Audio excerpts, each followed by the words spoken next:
Hello students and namaste everyone. I am Dhaval sir and our today's topic is from your English textbook First Flight, chapter number 3, part 2, The Black Aeroplane by Frederick Forsyth. This lesson, The Black Aeroplane by Frederick Forsyth, reflects on how one's judgment gets changed due to his strong desire and how it creates problem for him, right? In this chapter, the narrator is a pilot who is so eager to meet his family and have a good breakfast that he takes the wrong decision of facing the storm instead of doing the right thing, that is thinking about his own safety, right? But miraculously, that means a miracle happens. So miraculously he somehow manages to escape from the storm with the help of a mysterious aeroplane. Mysterious means there was some unknown or unknown aeroplane, right, which came from somewhere and it again went away somewhere, right? So how it was a mysterious or a miraculous escape, and how did he save himself? To find out that, let us read out the chapter and understand it in detail. Okay, the moon was coming up in the east behind me and stars were shining in the clear sky above me. This means that the description is given about the night time when there is a moon in the sky and the stars are shining brightly.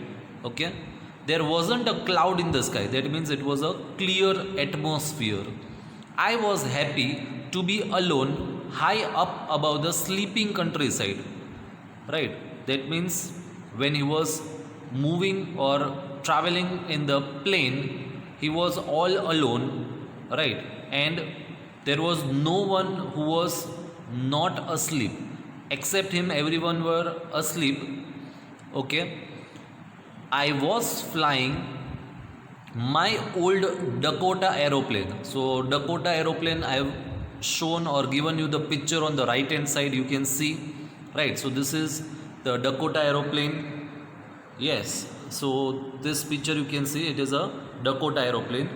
Okay, so what he's saying, I was flying my old Dakota aeroplane over France back to England, right? So the author or the writer was going from Paris to London.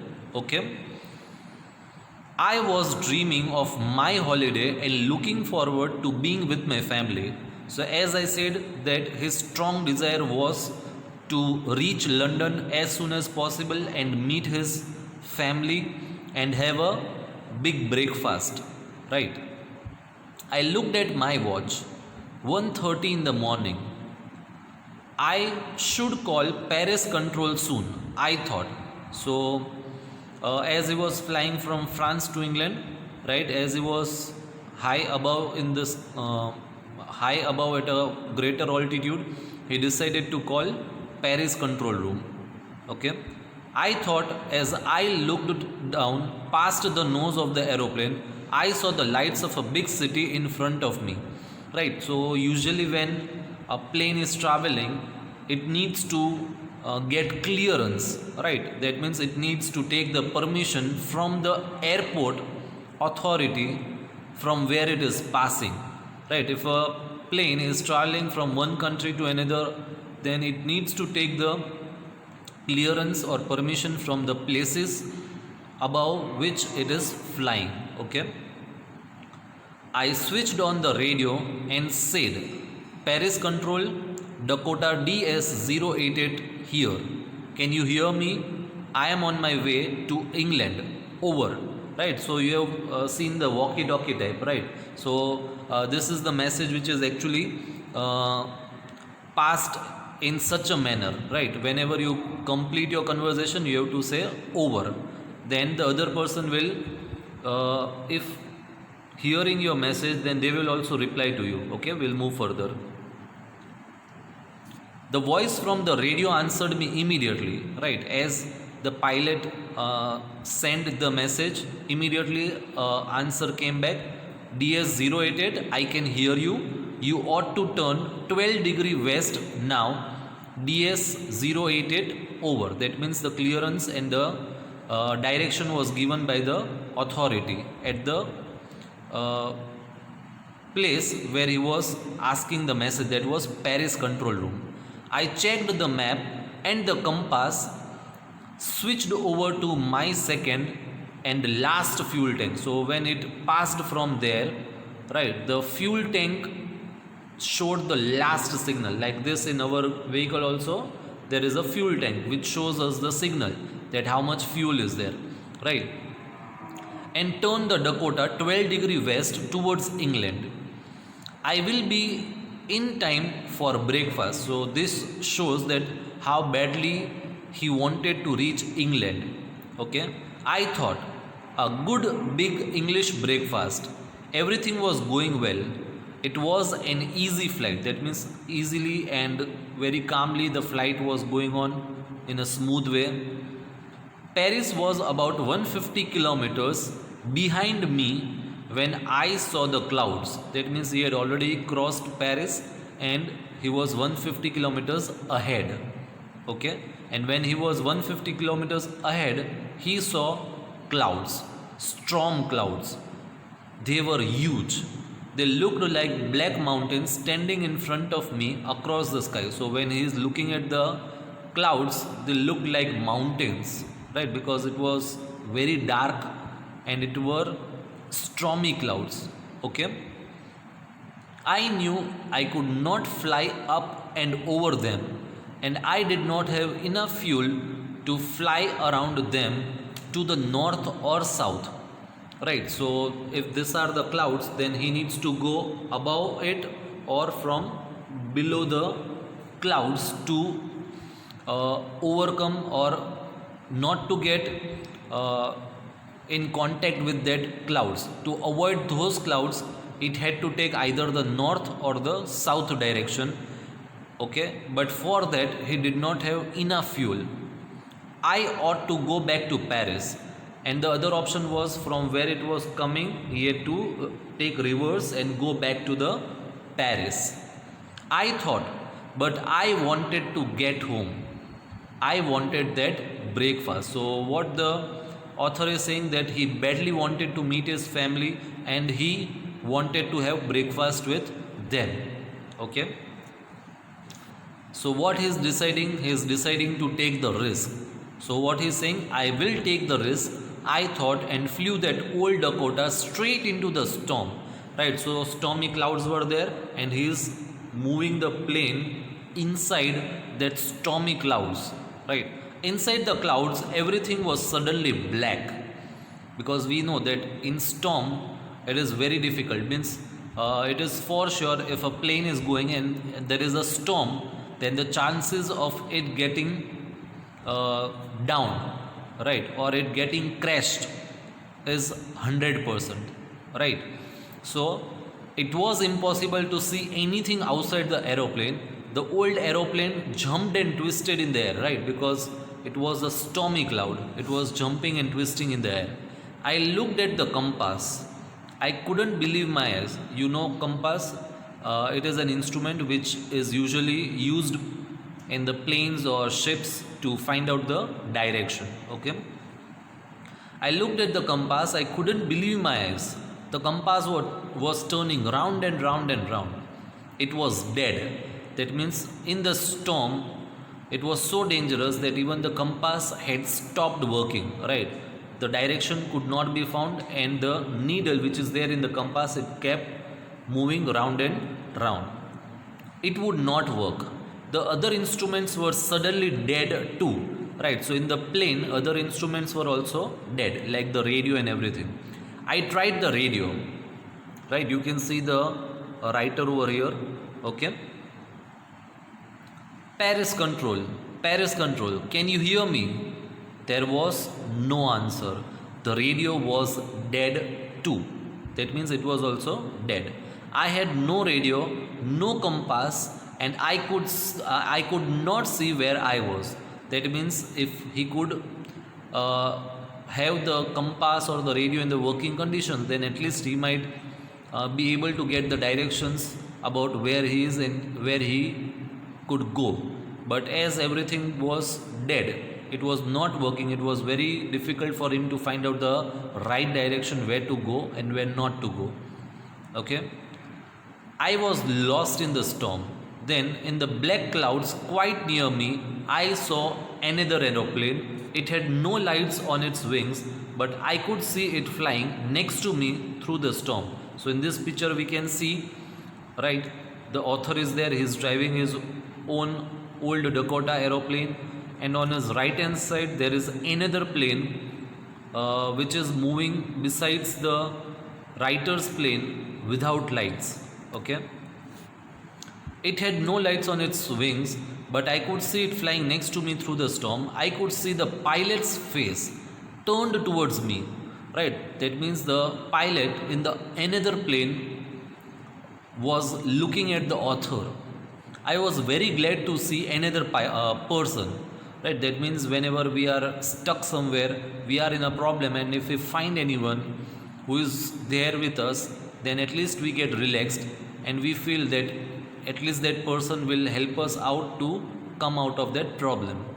He lifted one hand and waved, right, like this, follow me.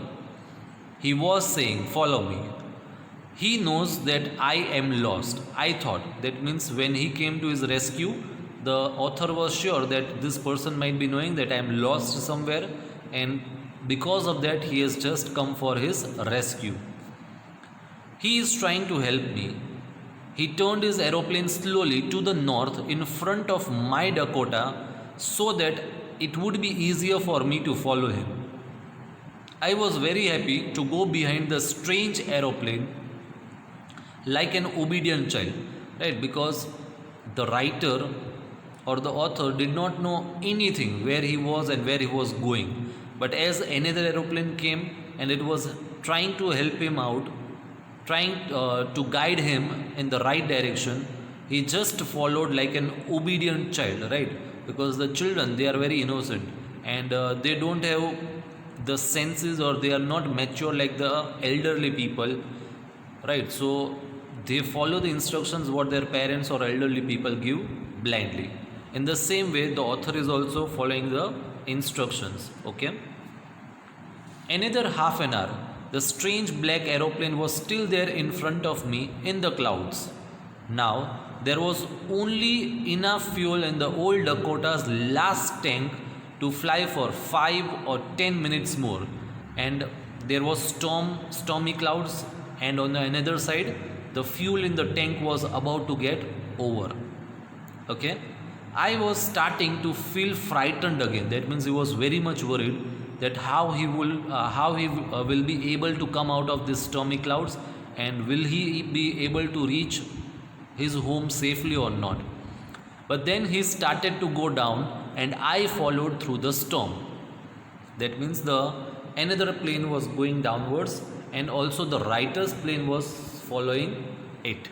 Suddenly I came out of the clouds and saw two long straight lines of light in front of me.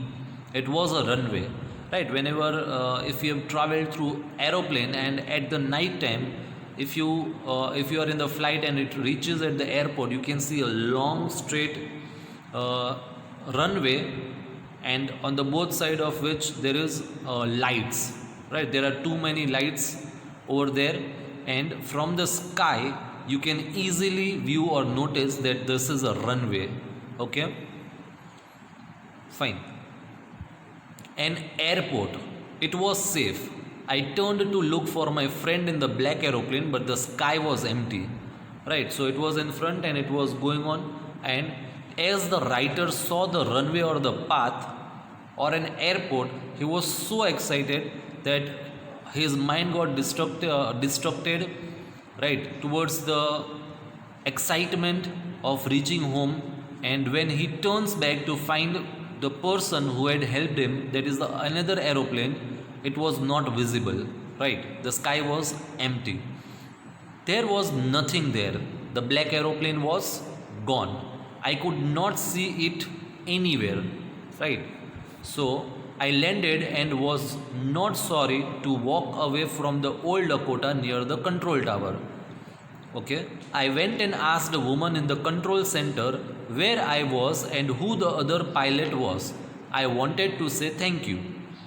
Right, so in the picture you can see, right, the writer, he is there and he is going to the control room and he is inquiring about where he was stuck and who was the other pilot who had helped him to come out of the storm, because he ultimately wanted to thank him, right? She looked at me very strangely and then laughed. Another aeroplane? Up there in this storm? No other aeroplanes were flying tonight. Yours was the only one I could see on the radar. So radar is a kind of instrument where usually the aeroplanes flying in the sky can be noticed.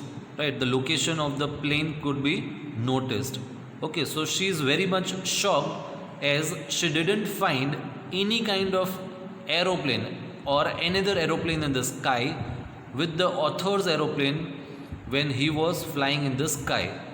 So who helped me to arrive there safely without a compass or a radio and without any more fuel in my tanks? Right, so the author was actually very much shocked. Right, he was surprised that how is it possible, right, that there was no other person. Then too he could see someone who was guiding him and who helped him to come out of the storm. Okay, who was the pilot on the strange black aeroplane flying in the storm without lights? Right, so these are the questions coming in the mind of the author, and it was just a mystery. Right, it was a kind of a miracle which helped the author to come out from the storm, and he was able to save his life, okay, from such a stormy wind or the clouds. So that's it for today. We end our lecture over here, and I thank you everyone for watching my video.